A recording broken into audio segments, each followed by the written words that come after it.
everybody, and welcome back to another episode of Dance Talk Realness, a podcast where we discuss all nuances concerning education and dance, because a dance experience is an experience worth talking about. Today, I'm joined by my lovely guest, Miss Candis Gamble. Hey, Candis. Hi. And before we jump into everything, today's quote is from Dakota Kirk. And she says, "A kite can't soar without some kind of force against it." Of which I chose that quote. It's just been working out lately. I chose that without knowing that it would be the one used for you. And it just so happens to fit perfectly, I think. So that was a good quote. So jumping into this, the most common question I've had has been, well, how is quarantine treating you? Because the struggle's been real now for what are we in 2 months now? Yeah, 2 months. I've done lost track already. It's been a lot. But as like just your own personal practice, your own mental well-being, like how have you been? It's been rough. It has seriously been rough. Like the first 2 weeks, I was like, okay, this isn't that bad. It's kind of like an extended vacation. But when we got to like the fourth week, it got kind of rough. Mm-hmm. And I'm going a little crazy. I am a really social person, and I am not a homebody, so staying at home all the time, it's kind of hard. And there's some days when I'm like, okay, I'm gonna put all this on my agenda. I'm gonna do this and get all this done. And then I maybe do 2 things on that list that might have 10 things on it. Mm-hmm. Or sometimes I may not do anything. I was like, what's the point of even getting out of bed? Let's just work from my bed today. And some days I'm like in the bed all day. So it's been rough. This whole quarantine thing, I don't know how much longer we're going to be in it, but I'm ready for it to be over. Wholeheartedly agree with that. Have you been taking any classes to kind of keep your own movement up? I do not have a lot of space in my home. I have a 1-bedroom apartment, so taking movement classes has been a little bit of a challenge. I think I did 1. Mm-hmm. And then I'm also a Zumba instructor, so I did, like when this first started, I was like, let me find something for myself to do to give back to other people. So I did like a free Zoom. I'm sorry, it's Facebook Live. I did a free Facebook Live Zumba class. And I moved all the furniture out of my living room and did that. It was great. I had about 50 people come. And then, wow. 50 viewers. And then I didn't plan another one. I just kind of lost the motivation to do it. Although I got a lot of response from it. I said I was going to do another one. I just haven't. And one thing I have been doing for myself, because it doesn't take a lot of space, is yoga. I have been doing yoga every single day. Okay. Just give my body some kind of movement, because if I just lay around, my body gets tight and then it's angry at me.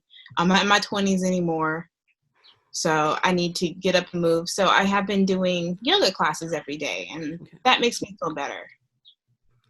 So do you think, no pressure, but do you think that you would benefit from not setting a schedule? That's not how I want to say it, but that's all I can think of right now, the only wording. But to like schedule and say, you know what, I 100% will do at least offer 1 class once every other week, just so I have something to do to give back. Have you thought about that? I did, but I didn't do it. She was like, yes, I had that whole thought. I did, and I wrote it out and everything, and yeah, it didn't happen. Okay, it's all right. It be like that sometimes. Not even mad at you for that. Like, that's real. I know that sounds horrible, but like as a teacher, I have been meeting with my students every week, mm-hmm. and sometimes I post little videos with them to do as assignments, but no, like besides like staying on schedule with them, yeah, doing personal things for myself, no, I haven't been doing it. Okay, well, movement.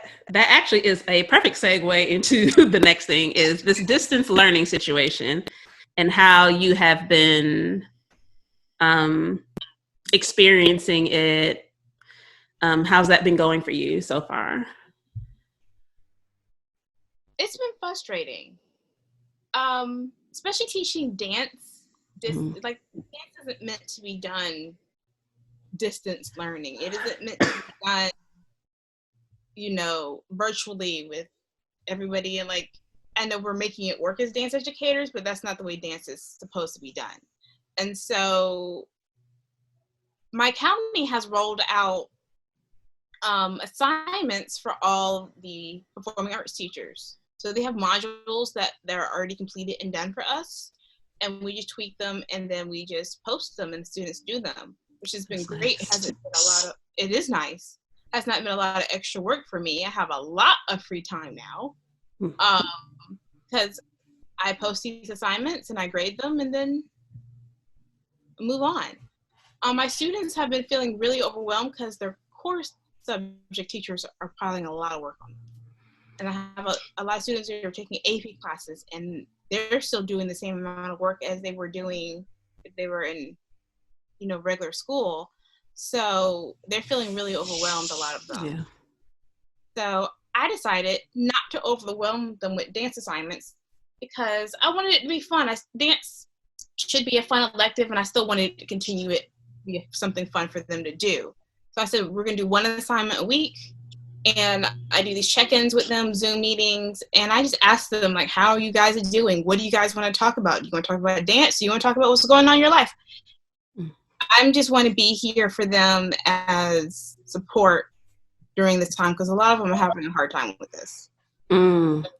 So that was something that came up with one of my other friends that I spoke with, that idea of just kind of like the mental space that the students are in, and some of the things that she was noticing. And pretty much, I would say every teacher I've spoken to has noticed similar things, especially when you have those students who they may be the responsible person in the house now, or there may have already been that type of pressure, and now it has escalated because they have to watch the younger siblings, the younger cousins, because their parents still have to go to work.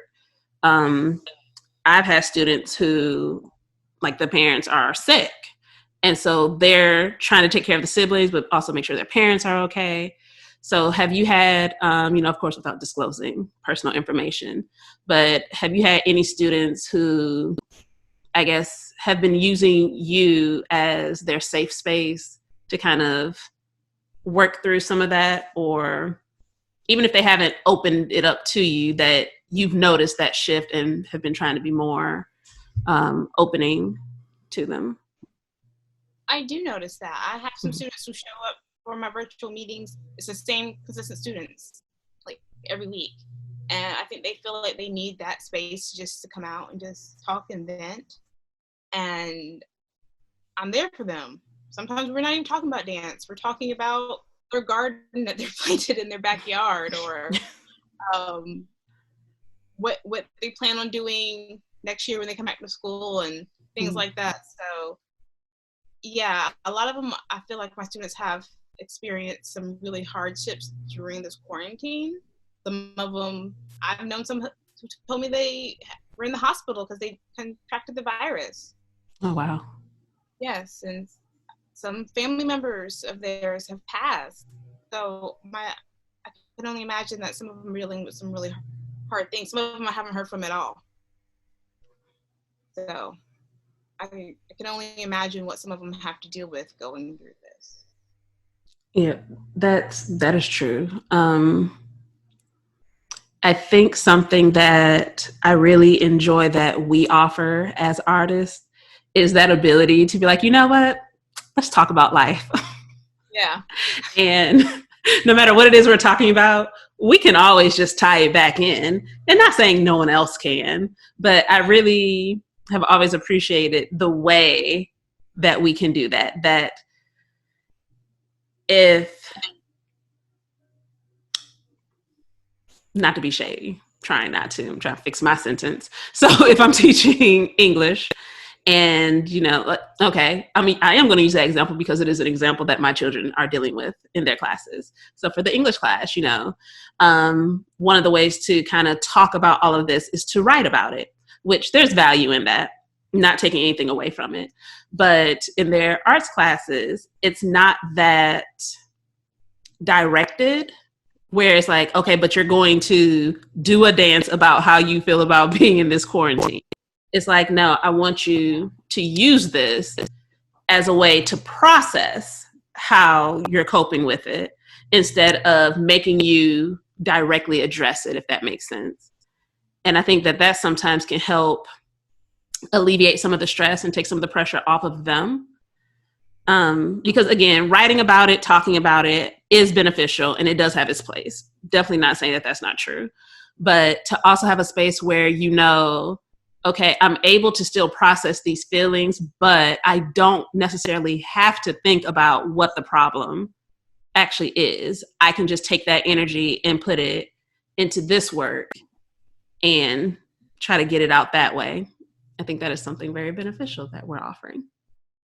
I agree. And I feel a few weeks ago, I signed an assignment where they had to create a social dance. Crazy thing is, a lot of them didn't know what social dance was. I was just like, this is tragic. The word social kind of just like all the social media you guys do, you don't know what a social dance is. So we had to have some lessons and some communication on what is a social dance. Because I'm like, y'all TikTok every day. That's social dance. And they're like, oh, we're doing TikTok. So I'm like, no, you're not doing a TikTok per se, but that's a type of social. Sure, that's not what I said. What I said was, this is an example. This is an example. So I even made an example of a social dance for them. So me and my husband, we love the song Swag Surfing. It's like our song that we do together. So, back in none of them knew the song either because I played it. And they're like, oh, that's an interesting song. I'm like, oh gosh, I feel so old. So that's crazy. So I've added some extra movements into there because I said they had to create their own and not do something that's already been done, but like add their own spin on it. So that's what I did and recorded it and posted up there. And they're like, oh, that was so cute. They still were a little confused about what social dance was. I was like, it's just a dance you do socially. And they're like, oh, okay, that makes sense. I'm like, oh my gosh. So after that was clear, I got some amazing videos of assignments turned in. Like someone created their own line dance with their family and they recorded themselves in different parts of their yard and their house doing this line dance. And they had on, masks. And at the end of the line dance, she held up a bottle of Lysol. I was just kind of like, yes, I'm here for that. Yes. It was really entertaining, but at the same time, I think that at the end, everybody else fell out. I think it was just kind of like satire of how she felt about what she was going through, and she was able to release that through dance, and it was comical. And I think that we need to find some comical moments through this. Yeah, I wholeheartedly agree with that. Like, because otherwise, it's too much. It does become too much. It's awesome that she found a way to like, yes, this is a terrible situation. It sucks. We're all over it, but at least this is funny. So I'm gonna focus on this part and try to lighten my day some. So, that's awesome. More people need to. Watching it too. I was like, oh, this is so cute. I love it. Now, were they able to see each other's videos? They were not. It was just something they put for me. A lot of them didn't want to share. So it was something they just posted for me. And I asked them, if it's okay if I posted some of them and share them. Some of them didn't have a problem with that. So I did after they submitted it, shared it with the class. Okay. But it was not something that we also saw each other's, Oh, okay. Which makes sense because usually when I have them submit, I'm the only one who sees it. In fact, that's my entire disclaimer to them. I'm like, nobody sees this video. except for you. And if it's a group assignment, whoever else is in the group. If someone's not in the video, they're not going to see it unless you tell me, yes, it's okay. You can share this with everybody. So that's fair. It makes sense. So with the assignments that they are currently being given, how is grading working for you? Okay.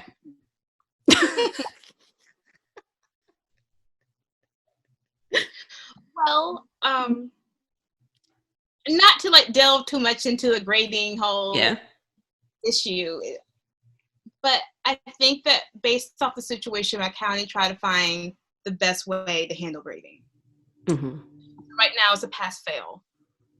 Okay. So if they do the work, basically they pass, and if they don't, actually, I take that back. It's a pass incomplete. They get it incomplete. So I think they could come back the following school year, and if they have it incomplete, fix it some kind of way so they can get some kind of numerical grade. But we are not giving out numerical grades for the fourth quarter. So what lies within this problem is my students who are usually good, diligent students who always turn in their work will continue to turn in their work. The students who I had to like fight to get assignments in or stay on top of them or never turn in work are not turning in any work. That sounds about right. Yeah. And I think it's because they know. It's like, oh, this is just a pass incomplete. Well, I'll just take my incomplete.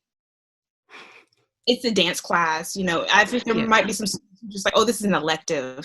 I'm going to focus on my core subjects and not so much do, you know, my elective classes, which probably some people taking that. Some students are taking that mentality, which is horrible.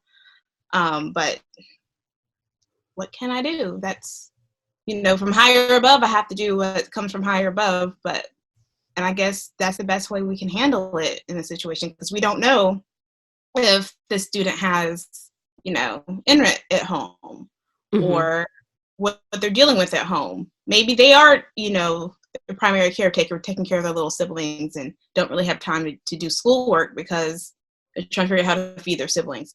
So with all that, we don't really know case by case. And so this is the best way they knew how to handle it. Which I spoke with some other educators similar, because for my college, the conversation came up and they sent out like an email to all the faculty asking if we wanted to continue with grading per usual, or if we wanted to do like pass, fail, incomplete, whatever. I very much was like, nah, I'm not doing a pass. Like, I'm not doing it. I was like, I'm gonna need y'all to let me just grade them per usual.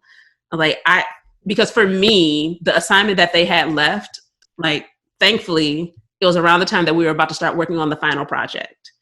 So I'm like, okay, well, they've already gotten all the information they need. I can still do this last assignment the way I was going to do it anyway. So for me, grading per usual was more beneficial. But there were some faculty who were like, yeah, no, can we go ahead and do this pass fail? Like, if they get the stuff turned in, they get it turned in, good. If they don't, then that's when you'll have a problem. And they ended up going with, we'll be grading normally, which for me is great, but I do understand the difficulty that lies in that for others. And so what I ended up doing, I did modify the assignment some, because similar to what you're saying with your students, a lot of them, their English courses or math or science and all of the bookish classes are like piling it on. And I'm like, this is not the time to add more stress. People are legit stressed out. Like, don't add on to it.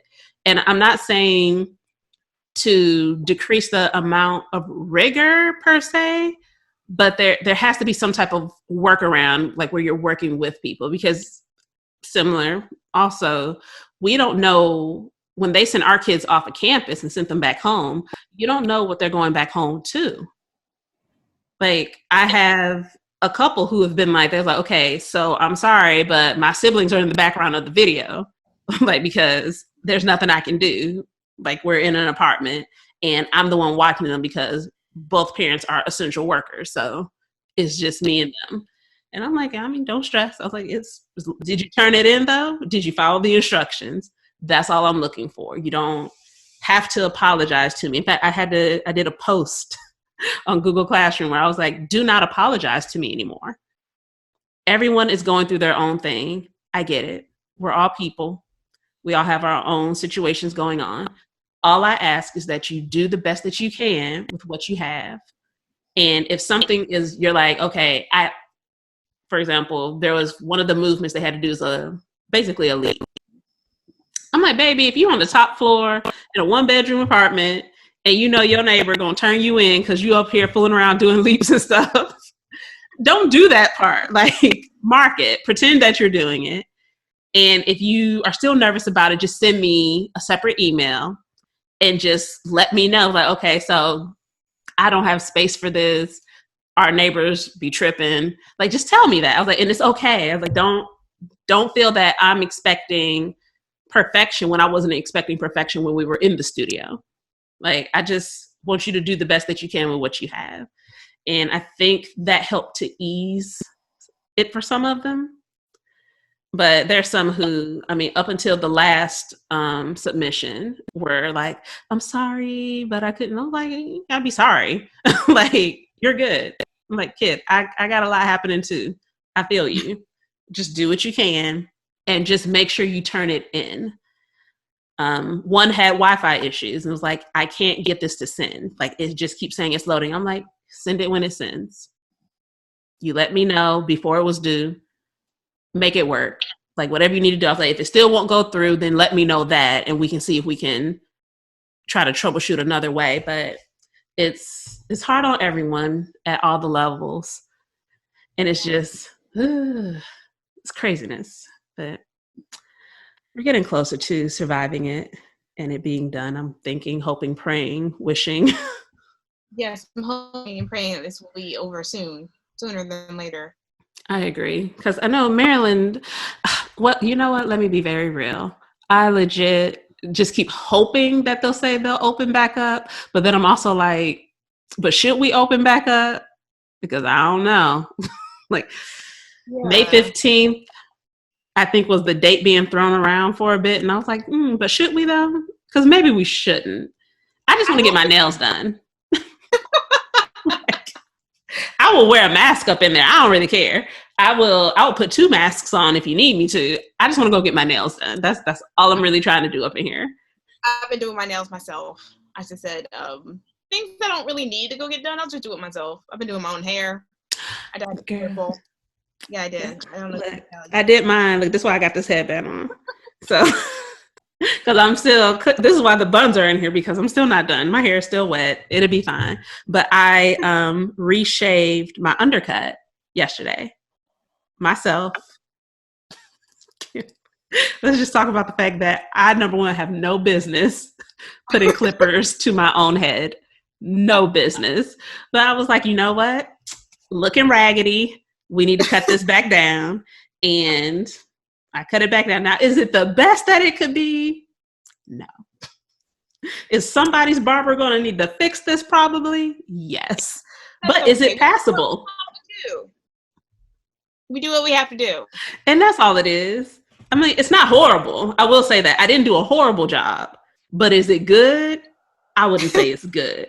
I would say it's passable, where if I was just walking, you would look at me and be like, did she pay for that? I mean, it's not bad, but how much did you pay?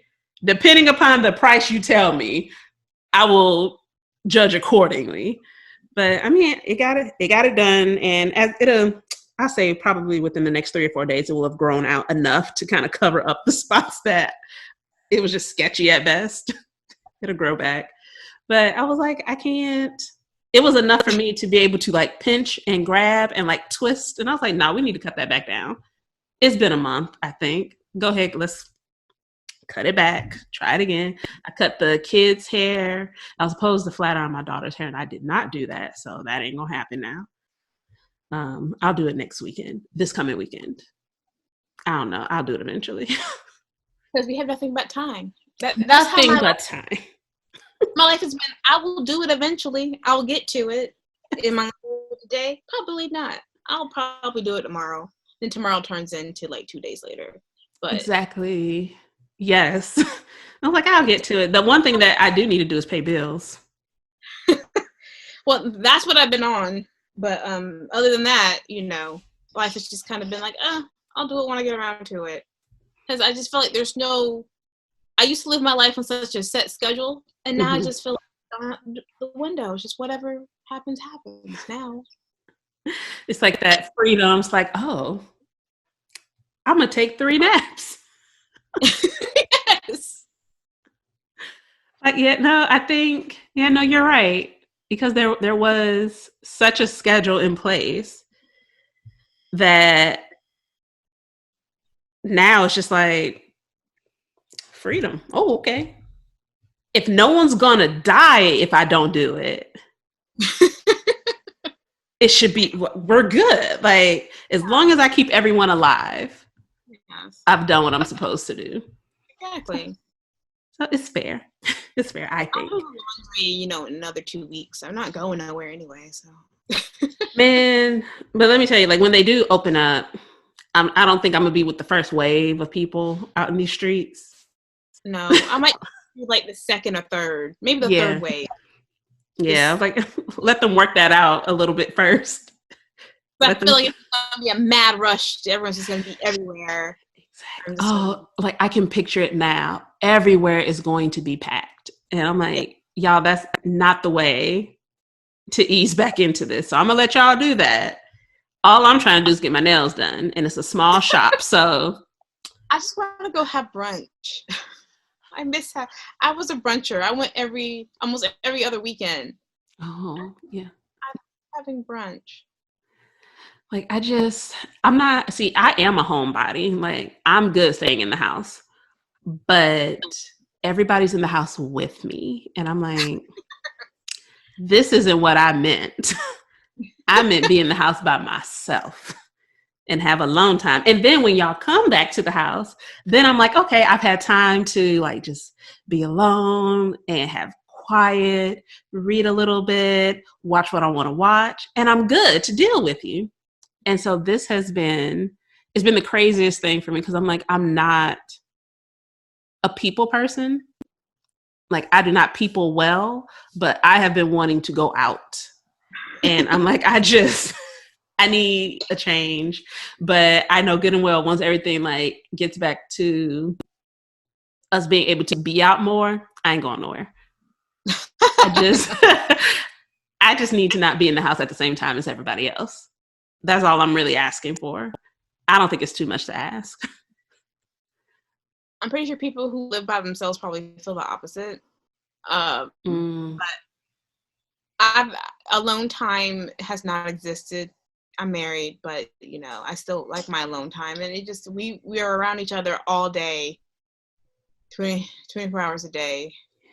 And it's kind of like I need to go somewhere that doesn't involve you. Another person doesn't involve you. I love you, but I don't want to be around you all day, all week.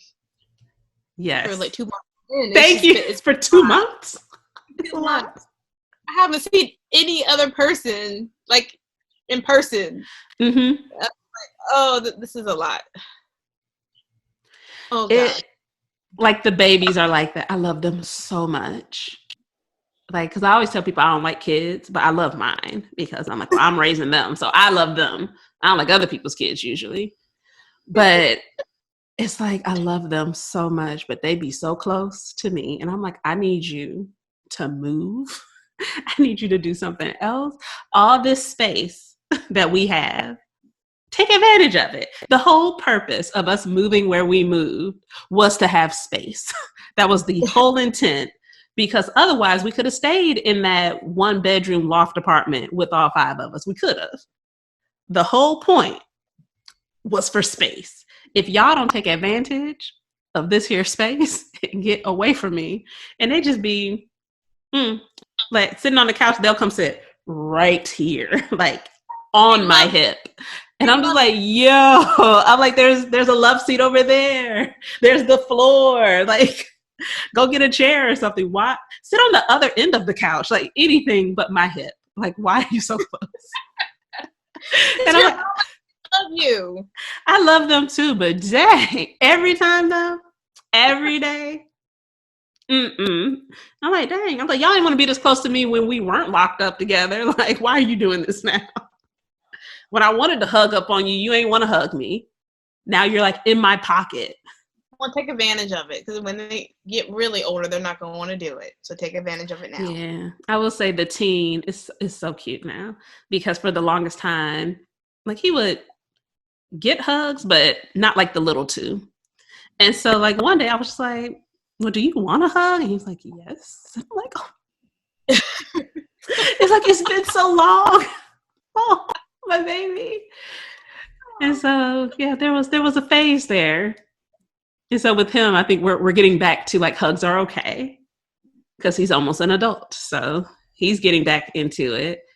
But the girl is heading into the teens. And I'm like, it's about to be on in a minute.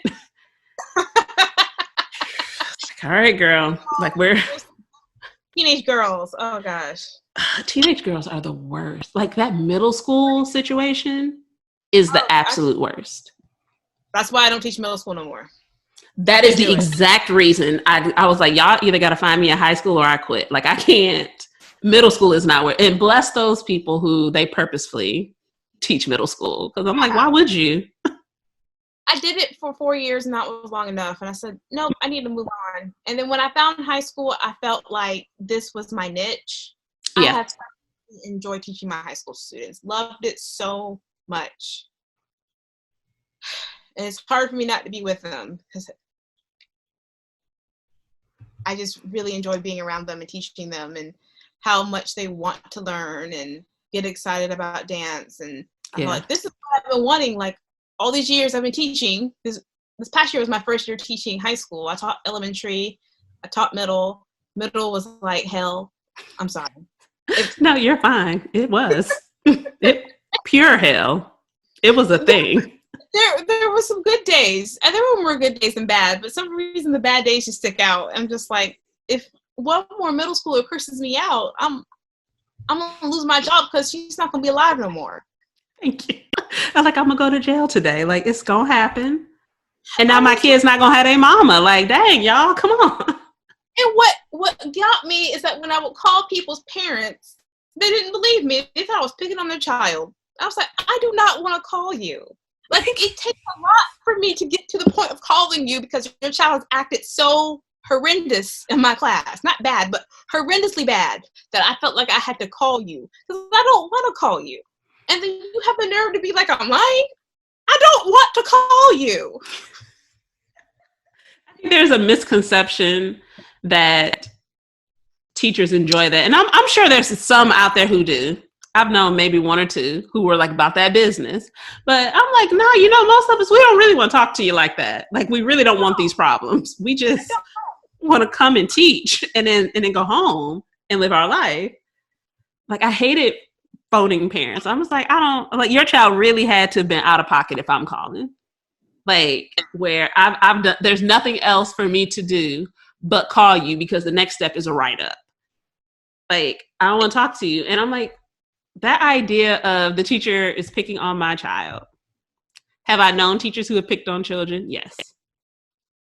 Can I tell you that the percentage that I've known has been so minuscule that I'm like, I don't know how y'all got here and thought that your kid was that great, that a grown adult cares that much out of all the hundreds of students they have, that they're going to pick on your kid? Your kid ain't that special. I'm sorry. Somebody needs to let them know they're not. They're just not. They're special to you, as they should be. They ain't special to me. There's 3 kids in this world special to me, and ain't none of them ever been in my class. None of them, because I ain't never taught at none of my kids' schools. So I'm like, I don't care about your kid enough to be like, oh, well, I'm going to target them. I'm like, no, your kid is raggedy. Like, I don't know what you want me to do, but talk to them. Make them do better. I don't know. And then teaching dance is like, well, it's just dance. I'm like, okay, well, they just failed. Now we're here. But oh my, yeah, child, oof, I don't miss it. I think college is where I needed to be. I needed to be with this age group that I'm with now. I feel like I have arrived. And it's a lot of the same issues that you go through with your high schoolers. They're just adults and I don't have to call home. It's the only difference. They can schedule a meeting with me if they need to, if they have concerns. But besides that, I'm like, oh, I can just really show up and teach. I like this. Like this is what I've wanted to do. And then movement wise, I don't have to, I would say, water it down as much. But I also teach a lot of beginner level classes, so I still kind of do. But there's gestures and music choices and like intent choices I can make now that I kind of made sometimes with the high schoolers. And I'm like, okay, let your mama know this is what we're doing. If your mama say you can't be in this dance, just let me know. But this is what we're going to do. This is what we're going to talk about. And so it's nice to not have to get that permission and to just be able to do the thing. But I will say, minus the tomfoolery that always happened, I don't know what was going on. I'm just not suited for public school teaching, apparently. I loved high school. Like you were saying, the negative things do pop out, but the positive did outweigh the negative until that last year. That last year, girl, that last semester was, yeesh. Like, y'all got this. I was like, I don't want to do this no more. I'm like, I love teaching dance way too much to be this miserable teaching dance. I shouldn't be here. Yeah, no, that was the first time that I was like, do I hate teaching? Have I been wrong this whole time? I was like, I think I've been lying to myself. And then I leave and I'm like, oh no, I do love this. Like, no, this is great. It was y'all. Got it. Okay. It's not me, it's you. Yeah, I was like, it's all y'all. I was like, nah, B. I actually really do love doing this. I love our field. I love our craft. I love dancing. I love choreographing. I love teaching it. And I love seeing that aha moment when it finally clicks for them. And I'm like, yes, that's what it is. That's what I need you to do. Okay, now do it again. And like really seeing them take ownership of it. I love that so much. And for me to have gotten to the point where I was like, I don't want to do this. I was like, I need to leave. I was like, because I'm going to discourage people's children from the arts. And I don't want to do that. And now I'm in a much better place and I'm happy because now I can just come into counties and like do a workshop at a high school, get that fix. I'm going to ask you to do a workshop for me in the future. I got you. I think after this summer, I should be able to, I believe I had to wait a year before I was allowed. And so it'll be a year. Okay. And so I believe I'm supposed to be starting the paperwork this summer. Okay. Well, let's see what this is going to look like when we come back to school in September. How about that? Because that's what making me worried. I'm like, how are we just supposed to go back to normal now? Or like, can we still have, like, how are we supposed to have contact classes like PE and dance if they're not supposed to be in contact with each other? I don't know what this is going to look like. And that's a real question because even in the classes where they're just sitting at a desk, I'm like, y'all be packing kids in. They do. How is that supposed to work? Like, I'm actually really concerned about how this is going to go. And like, next year is my oldest's senior year. And I'm like, so how is this supposed to work? How is this going to happen? Like, how is this going to pan out? Like, what are we going to do? I do need them up out this house though. Like, I need them to go back. I love them and I don't, it can just be 2 to 3 days a week. I don't really care how they figure that thing out, but they got to go. Like, because what I can't do is the struggle. What is it going to look like? And I don't think maybe they're having those discussions on the administrative level and they haven't talked to us about it, but no one's really said anything. What is it going to look like next year? Because I know we're not going back for the rest of the school year. They say, the tentative date of May 15th, but I can already see how things are panning out and what other states are doing. We're not going back. You know how surprised I would be if we did? A lot of people aren't sending their children to school. Mm-mm. Now, I debate whether or not I would. I'm like, I don't know. I might send you for a half a day. I don't know. I personally don't know if I want to go back and teach. As many students told me that either their family members or themselves have come down with the virus. I was like, well, you don't need to come back to school. It's That's true. No one in your family or you need to come back. Like, it's just, I think that we really need the summer to like get over this. And then come September, what is school going to look like? And has anybody really that like discussion of what school's going to look like? Like you said, I am hoping that they're having this conversation on the higher levels and they just haven't trickled down information. But there's, and maybe it's pessimistic. I don't know. Maybe it's realistic. Not sure. But I don't think the goal is for it to go away. The goal is for it to be manageable. And I think that's what the problem is with everyone always trying to just be up out in the streets is that if the system can only handle, let's say, 100 people, but then 5,000 people get it, it's like, well, we can't, there's nothing we can do. We're not going to get to all of you. Some of y'all about to die. Like, this ain't going to work out. But like, just saying, like, it ain't going to work out for us. But if we can get it to where, okay, the system can handle 100 and 90 people get sick, then we can handle that. And so I'm hoping that by this summer, we will be in a place where it has at least become manageable. But I do think that there will be, or there needs to be a shift in how we go back out, which is going to play heavily into what is school going to look like.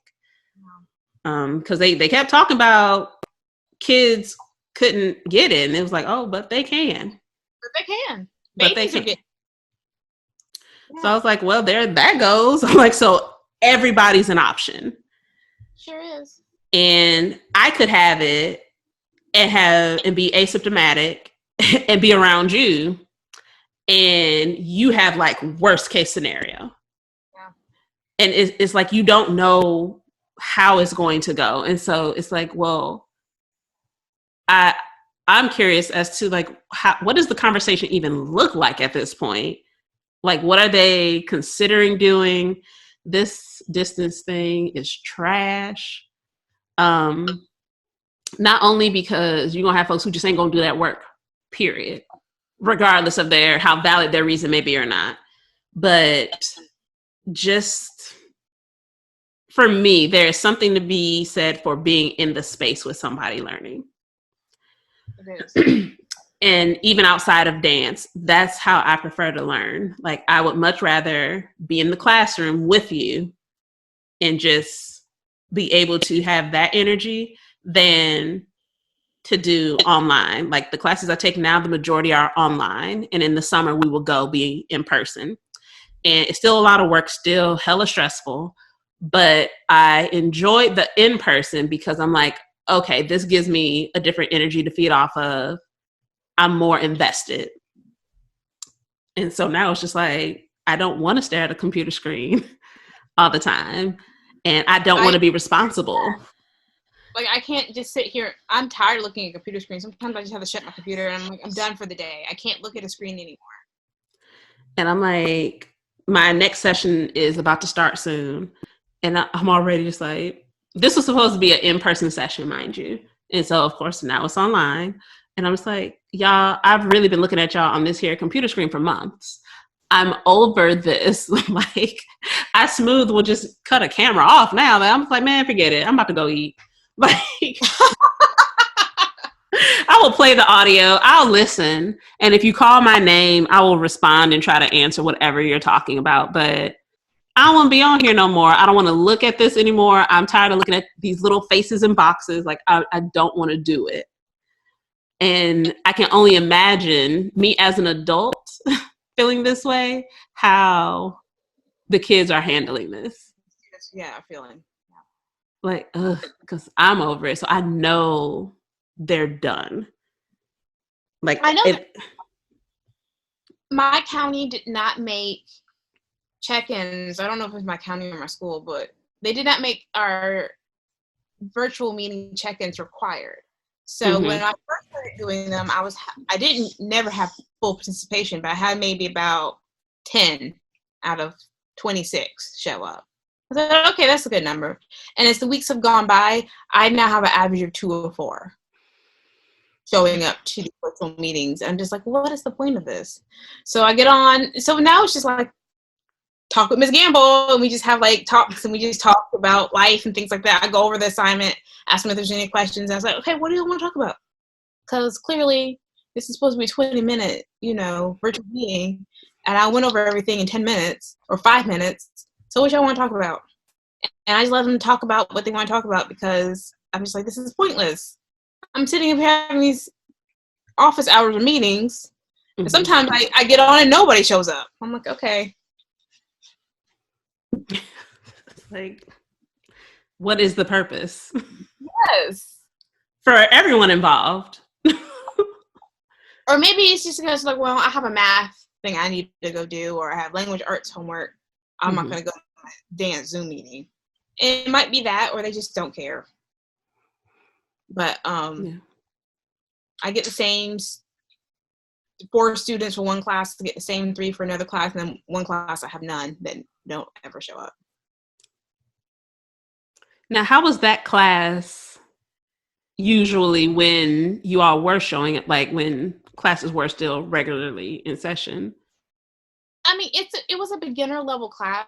So, I mean, for the most part, it's a first period class. So I had attendance problems as it is, because it was first period. Yeah. So, students rolling in late first period, students not coming in at all because they just missed first period totally.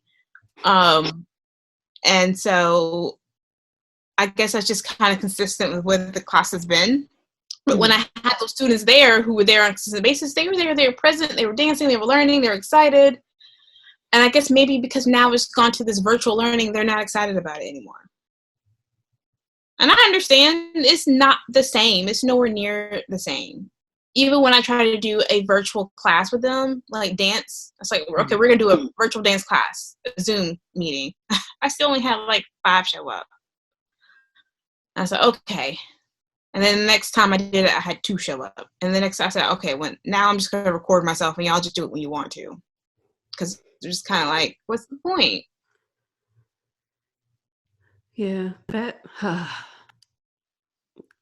dancing in my living room isn't fun either. I'd much rather be in the studio. I don't like dancing in my living room.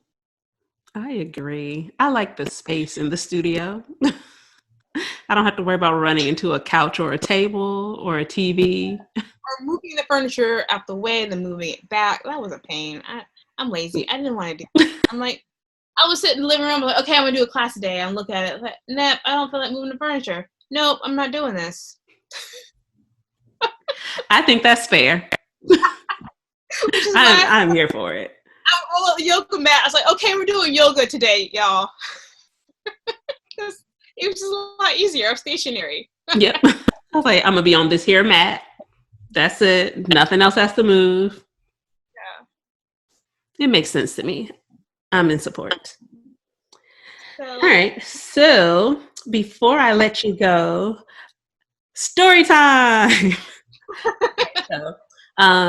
And again, to protect the innocent or not so innocent, to at least protect you.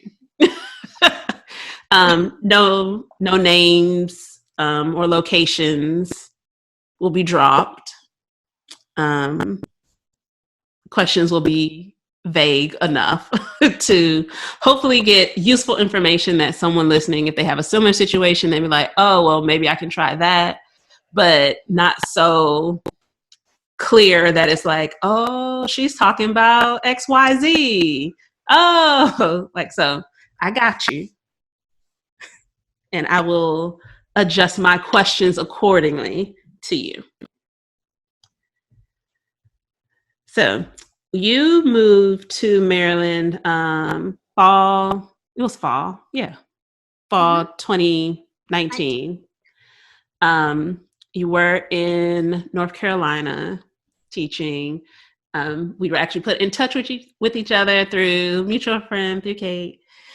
And I was very much like, yeah, sure, I'll help out, do whatever I can. I don't know how much info I have that is helpful, but yeah, sure, I don't mind.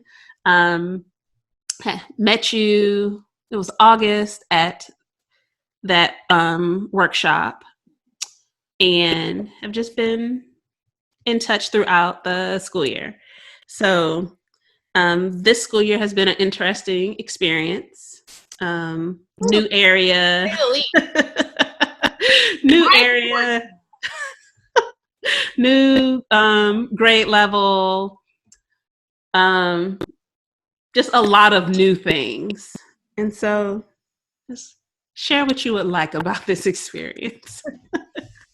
Well, first of all, coming from a different state has been, it's like completely night and day.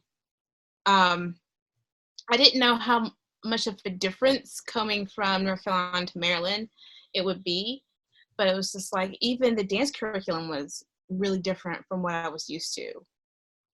And I have been in a school, or my schools have been in, like, I was the only teacher. So therefore I got a lot of flexibility and freedom to do kind of what I wanted to do. Coming up here to Maryland, it was just like, I felt like there was a lot of expectation put on me. And I'm a very meticulous person myself. I always strive for excellence within what I do and what my students do. And I wouldn't say that, like, I'm an overachiever, but I don't like doing messiness or something sloppy or something halfway. That's just not who I am. Anyone who's worked with me in the past could definitely agree to that as well. Like, I always try to put out the best of what I am and try to get the best out of what my students can do. But coming in to my new workplace in Maryland was just really difficult. I was stressed out every day. And the expectation level, I think, was just unrealistic sometimes. And I felt like my voice wasn't being heard.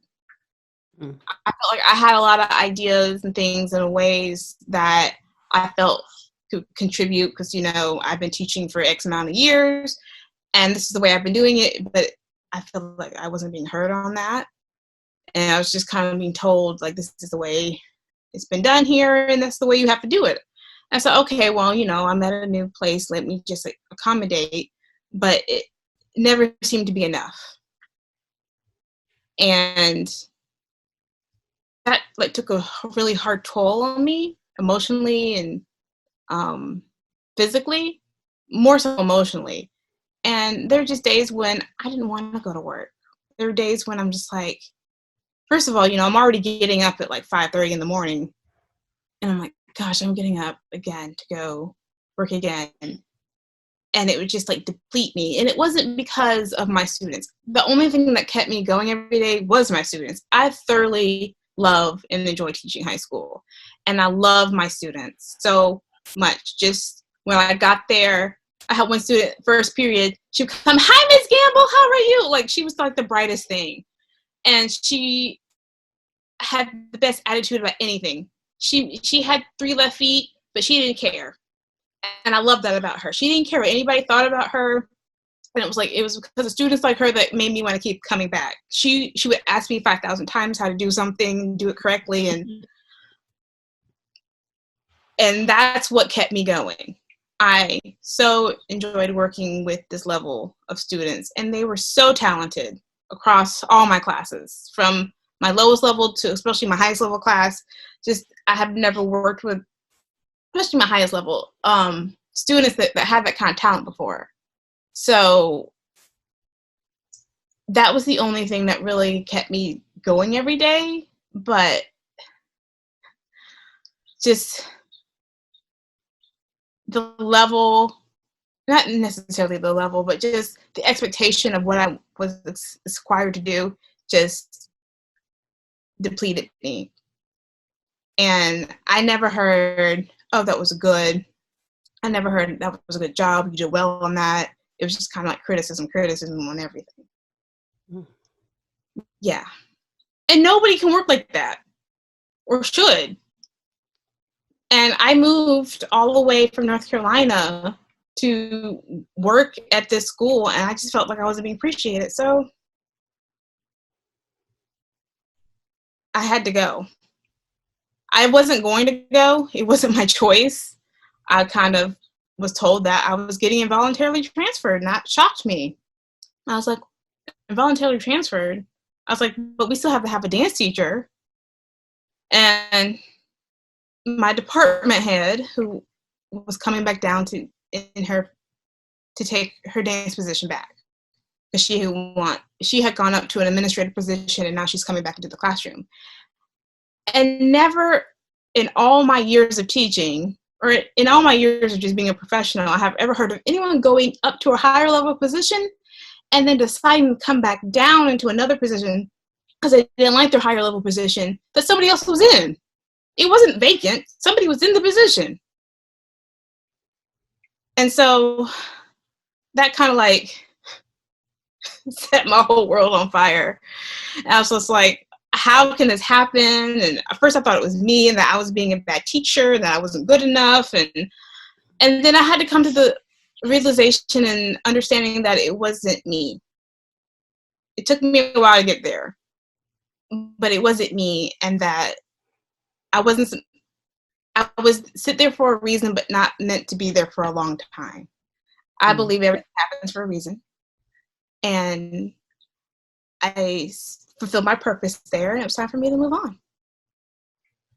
And I have come, as much as I would miss my students, I will miss them so much. Like, when they get on these Zoom meetings and tell me how much they miss me, and share personal things with me, like some of them just like message me, send me emails, just talk to me personally, because I'm that person that they go to. And I feel like they can't talk to anybody else, and they want to talk to an adult, they come to me. I would truly miss them, and I want to know what their life will turn out like by the time they're seniors, or after they graduate high school. Like, I would love to keep in touch with them. This is why I became a high school teacher, because I wanted to continue these students' education in dance. I wanted them to take dance with them and continue it with them. So I would love to know what happens with them after they graduate high school, but unfortunately, I will not be there with those students anymore. I know, to your point of having built those relationships, it is unfortunate, because it's, in a way, the kids kind of get caught in the middle. And are they aware that you won't be in the position anymore? Not yet. I have not told them yet. I was going to wait. First, I was just going to wait to see if we were going back to school. Yeah. If we do happen to go back to school, I won't tell them in person, but if not, I'm just going to wait. And then I'm going to have to tell them virtually, which I hate to do that, but that's what I have to do. Yeah. But I will say that some of my favorite kids ever still in contact with. So I think if you open that door for them to be like, hey, I really enjoyed working with you. If there's anything I can do to help, feel free to stay in touch. I hope all goes well. Here's my email. And like, for me, I was still in the county. And so it was the same email, but I would tell them, I was like, okay, well, you can always email me. I'll respond, unless you were tripping, and then I'm not answering. Because those were the ones that always confused me. I was like, but you didn't like me. Why are you, what? Like, confused. But I don't like They really do. Which, you know what, and folks be telling me that, and I was like, they had a piss poor way of showing it because I'm like, y'all done about call me every name in the book, and you have cut up and shown your tail and got the nerve to say you miss me. Like, you better go somewhere. No, you do not. Sitting here telling lies. Nobody has time for it. But just having that door open for the ones who are interested in taking it.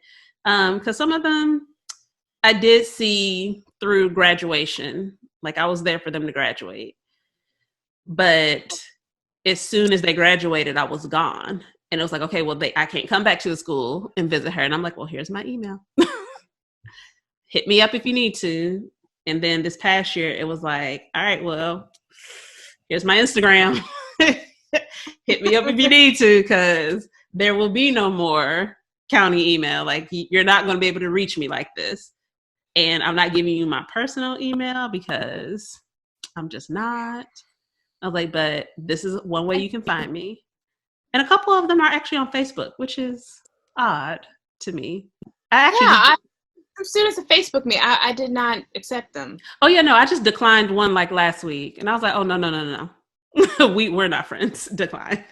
Not accepting.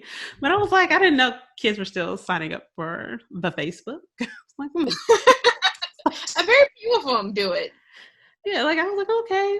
I mean, I'm not mad, but unexpected. But two of my favorites are on there. So on Instagram, and I was like, no, I don't want to be an Instagram fan either. Sorry.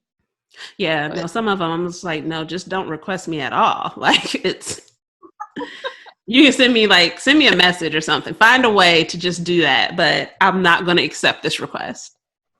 I might block you is what I might do. Like, cause you've got it. But yeah, I think also to kind of go back to, you brought up that idea of not feeling as though you weren't being heard. And that brought to me this question because I just had my 2 mentees on, and we talked about the importance of having a content-specific mentor. And so my question, I guess, is, were you ever assigned a teaching mentor, whether they were a dance specialist or not? Did you have anyone that, I guess, first had that title, or second, that fulfilled what a mentor should be doing? Yes, I was assigned a mentor who was a dance teacher at another school. Okay. But they were just kind of there to help me and guide me in my practice as a teacher. But for what I was in, kind of be a listening ear. And that's what she did do that for me, but it was nothing else beyond that. So more, for lack of a better way of saying it, strictly professional. Yeah. Okay. That I am not that type of mentor. That's what we learned about me. That I was like, whatever you need to talk about, just let me know. Like, because you're a entire person. You have different sides, and they're each equally important. And so if I can say anything that will help any of those sides, I see that as still supporting you growing in your practice. That perfect example, one of my mentees that, like, she was ready to quit the first year within like a couple months. She's like, yo, I'm done. Like, this is too much. And I was like, okay, well, let's look at some other things that we can focus on, because kids are going to be crazy no matter what you do. Kids are insane.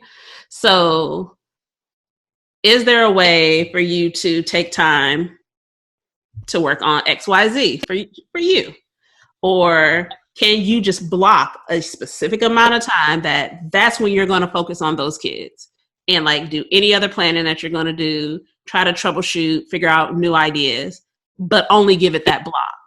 So that way you have the rest of your time to not be stressing over it because you gave it a fair chance. But you need to not let it consume you because you're going to go crazy. So to me, because I never had a mentor like that. And so I always wanted to be that type of mentor because I'm like, well, everything you do connects to some other part of you. Like, I may be an educator, but me as a mom impacts how I teach.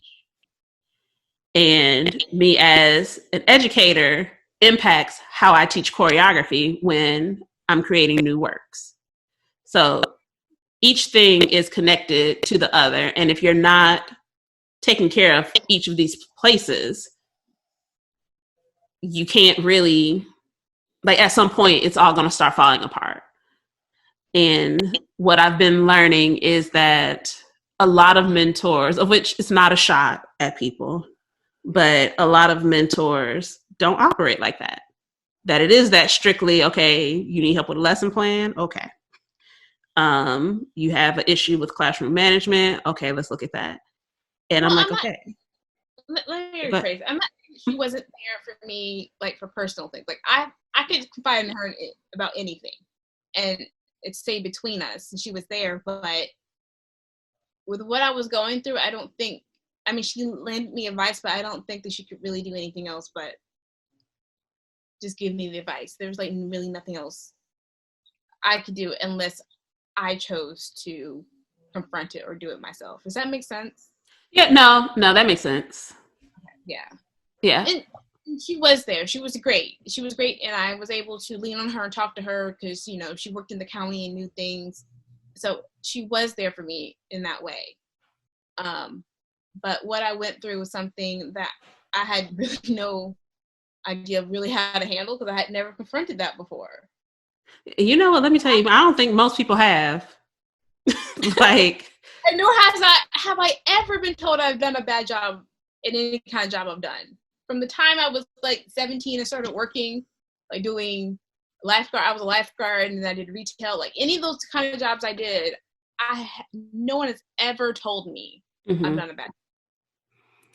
Yeah, no, your situation, I do not think is common at all. At all. Like, I'm trying to think, have I ever seen anything similar? And I have not.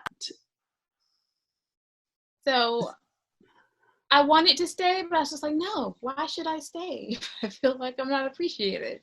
So I'd rather go somewhere where I feel appreciated. Which is important. Yes. So, and that's what I need to do for myself. And I'm looking forward to what the future holds. I am sad to leave my students behind, but know that I need to move on for myself. Yeah. And just from what I know of you and what I've seen, because even seeing you interact with your students at the showcases, you'll be fine wherever you go. Like, your kids will love you wherever you are. And so it's usually just going to be the adults, which sucks, but it's like, what you going to do? At the end of the day, if I was able to do what I had to do and get through to the kids, then I was like, that's fine. Like, I don't really care about the adults that much because I'm like, well, you liking me does nothing for me up or down. Not really care for. I make friends. I have friends. I'm good. But if I wasn't able to actually impact my students, then that's when I would have a problem. And so I think no matter where you are, it'll be good. And I'm also happy that you're able to find somewhere.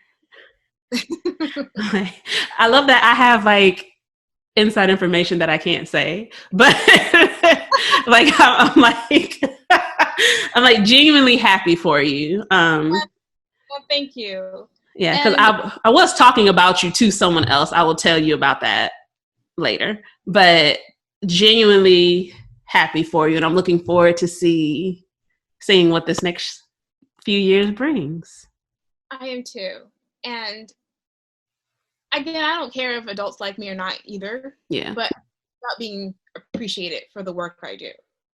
Like, if I'm doing good work, then you need to recognize it as such. Yeah, girl, say a word. Because I'm like, you have to like me, but did I do my job though? That's all that matters. Did I do Like, my job? did I do what you hired me to do? Did anyone die? All right, then. I've been going above and beyond. So, Mm-hmm. and if you can't see that, then I don't need to be there. Yeah, and at the end of the day, it's unfortunate for the kids, but as a whole, that's everyone else's loss. Like, that's on them. And, it's unfortunate that people have to learn like that sometimes, but sometimes they need a taste of what they could have had and to lose it to not be raggedy again. So, hopefully there will be a lesson learned. But even if it's not, I'm still happy for you. So, Thank you. All right. So, what we are going to do now is our ultimate dance trio. And you're just going to give me 3 answers off the top of your head. No stress. Everyone stresses about it, but no stress. So my question for you is, what are 3 tips you would give a dance educator that is looking to switch locations, be it in the same district or going into a new one? Oh, gosh. Okay. Sorry. For a new dance educator. Is that the question? Not necessarily new, but just a dance educator who's looking to either to change district or state. What tips would you give them for making that transition?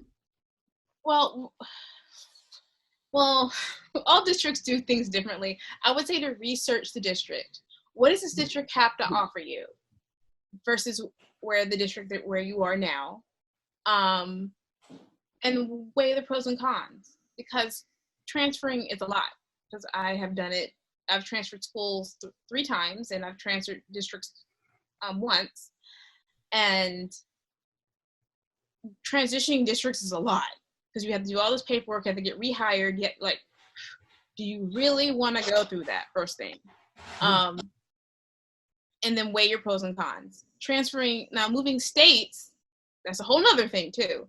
What does the state have to offer you versus the state where you are now? Like, are you going to get paid more?